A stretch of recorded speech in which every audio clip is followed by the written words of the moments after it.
It's that time again. I've got another poem for you all. So, I wrote this poem at 2 a.m. one night when I couldn't sleep. I just jumped out of bed and wrote it down, and it's one of my favorites actually. So, that's kind of surprising considering how it came about. Normally, when I write things either in my sleep or when I've had too much to drink, and then I go back and look at them later, they don't look as good as I thought they did at the time. But this one actually turned out pretty good. I only had to edit it like maybe one or two times. So in retrospect, I usually edit my poems like 10 or 11 or 12 or 37 times before I actually feel like they're ready to publish. So this one's actually I'm really proud of this one for that reason. And I don't know why I was up at 2 a.m. writing a poem in my head. I might have been thinking about my relationship at the time, and I guess I kind of came to some realization and decided to write it down so that I could remember that feeling and sort of put it into words, like for when I was awake. This poem is called Risk, and it's about that feeling that you can sometimes get in a relationship when you think that the other person doesn't really value you as much as they should, when you feel as though it's not really going anywhere and you're kind of just going through the motions. And it's not necessarily bad, but it's also not good, and it's just kind of like that gray area. Um, so basically, the speaker of this poem is expressing the idea that they feel unimportant in their relationship, that they feel as though they don't have a significant impact on the person that they're in a relationship with.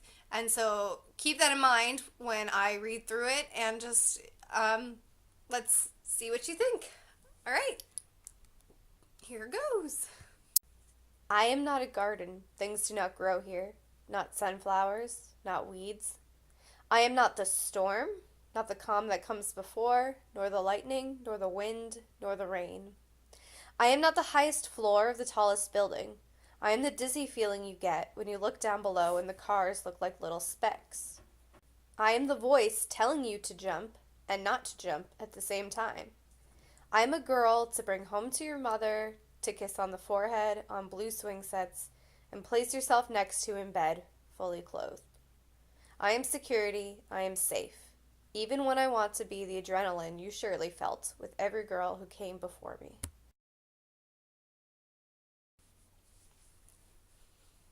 I'm just gonna drink some tea.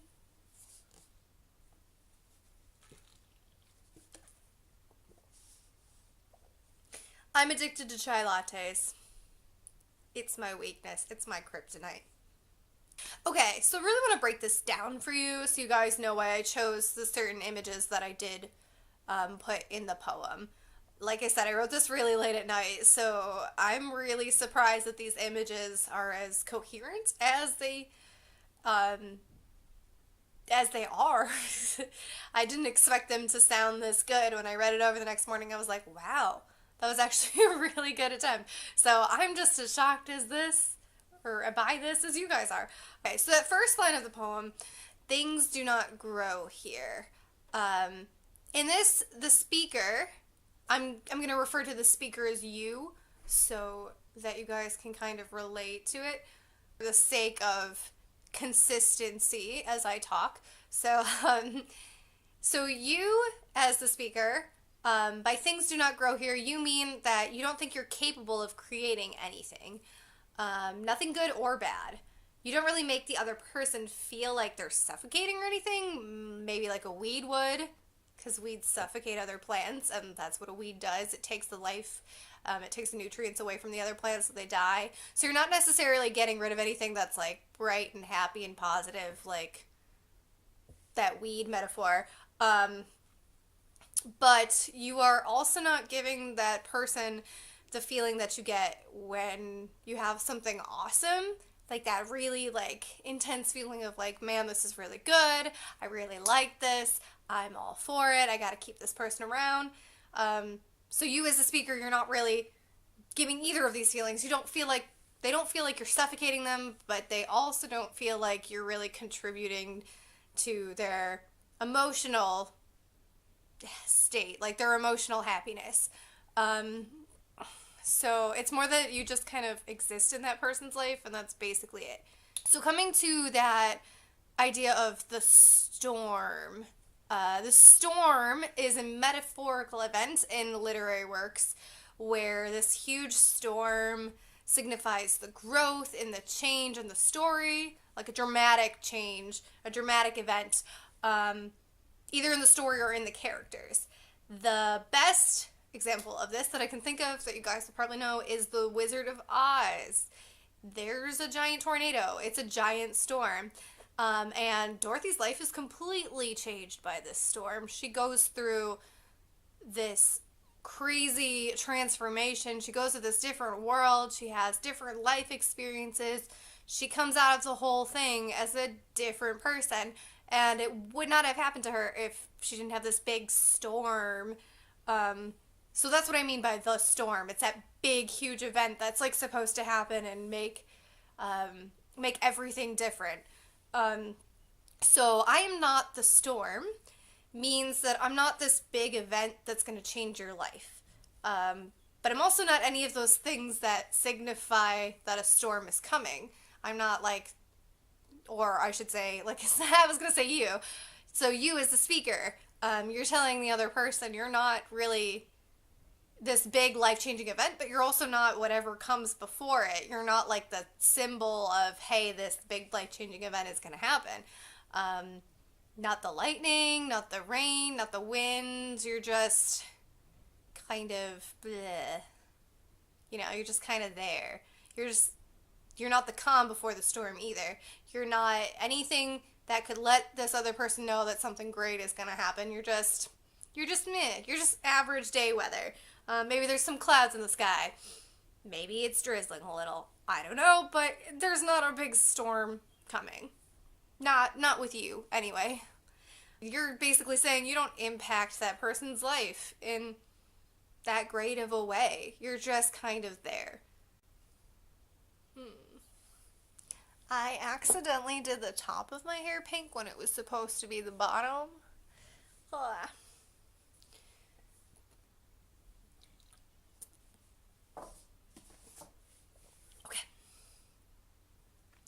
The image of the tallest floor is like a goal that you're trying to get to.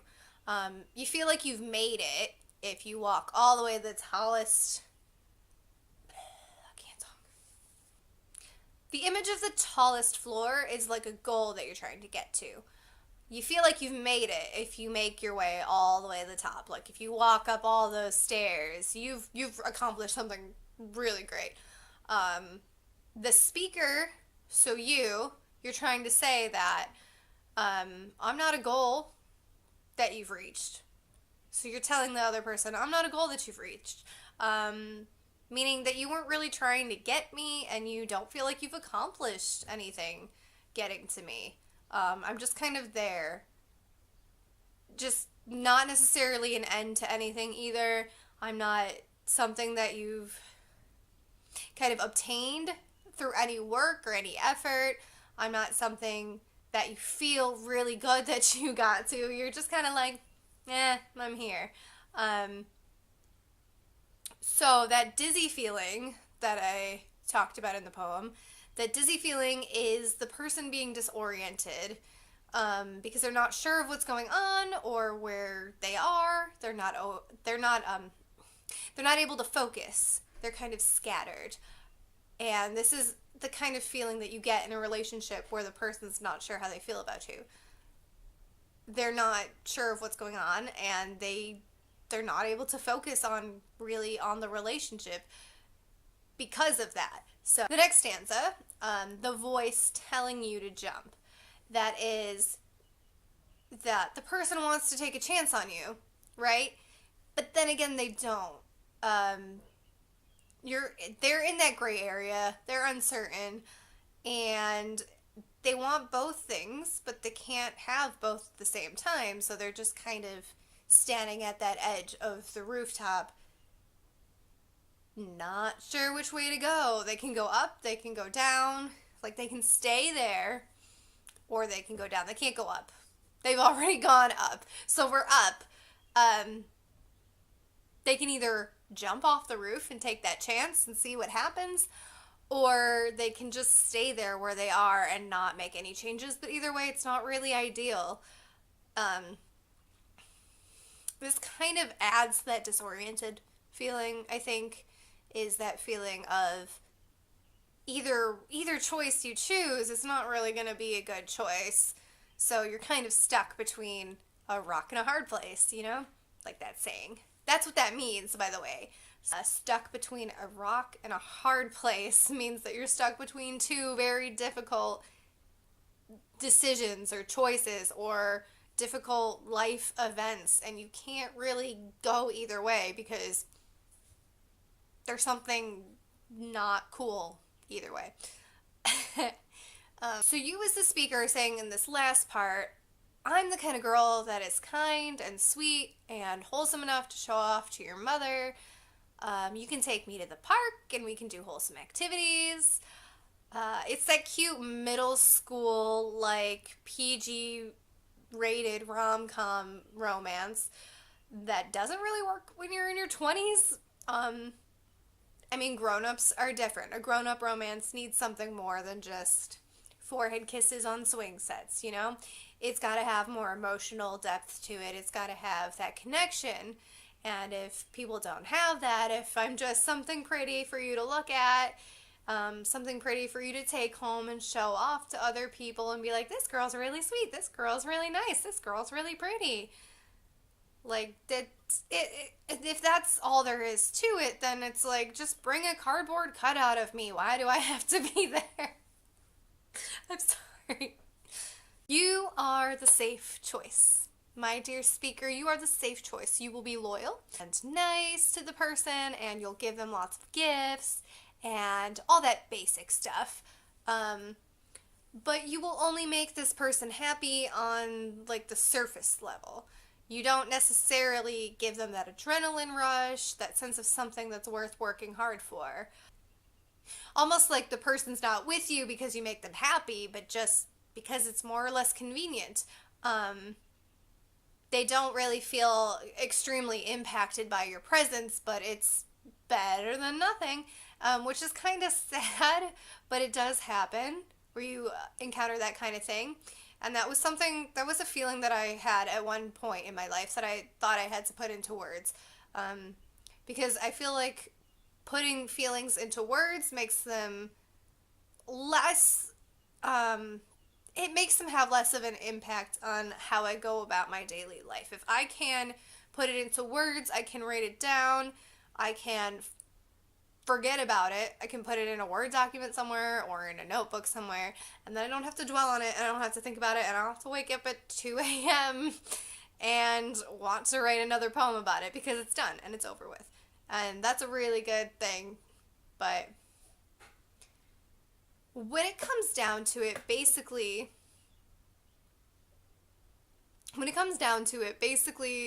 it's that a stable relationship can still make a person unhappy. Just because it's stable doesn't mean it's ideal.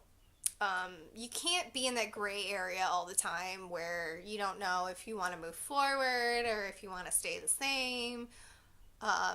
Just because you're not trying to move backward or trying to get rid of somebody doesn't mean that your relationship is going to last, because you need to have some kind of movement. It is stressful. It is stressful to sit there and not really feel like anything has changed after a while. And as with the speaker in this poem, it can make one of the people in the relationship, if not both, kind of feel like they're not really worth anything to the other person. Like they're just around because they're around. And nobody wants to feel like people keep them around for no reason. You want people to like you. You want people to have a reason to keep you around, especially if it's in a relationship. You don't want them to just hang around you because you're there. And that's the idea that this poem touches upon. So, alright, so that is all I have for you guys today. If you want, you can check out my Instagram, my Facebook page. You can subscribe to this video and like it. The more likes you guys give me, the more videos I will have. I try to be motivated to put them out as often as I possibly can, but if I know that you guys like them, I will definitely try more. So, that's it, and thank you guys for watching. I can't say this Oh, we're still filming that.